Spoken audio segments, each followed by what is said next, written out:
Здравейте хора, аз съм Programmer.bg и днес ще ви покажа как да си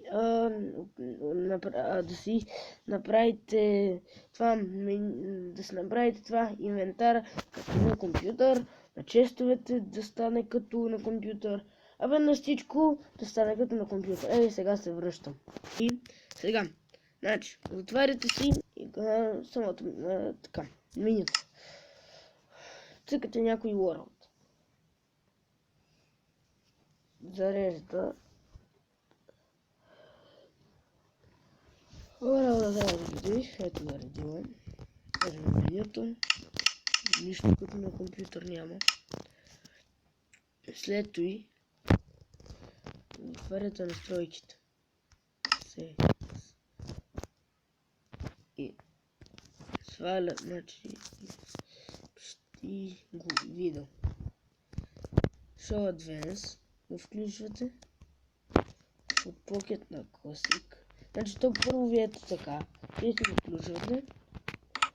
Слагате си на Classic.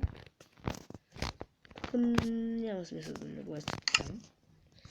И ето. Ще започнем за това. Ето.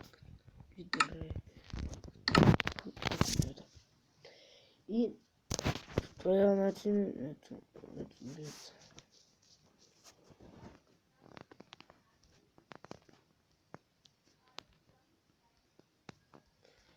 Ето така. Търсачката.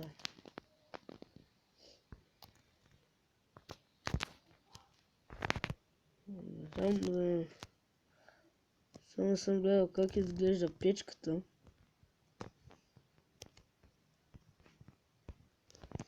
Сега ще разбера. О, много яко.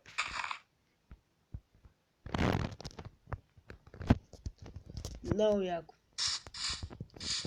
И по този начин става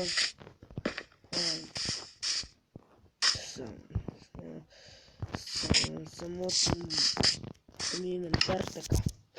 Да ви харесал клипчето, абонирайте за канала ми и оставете по един лайк. Чао!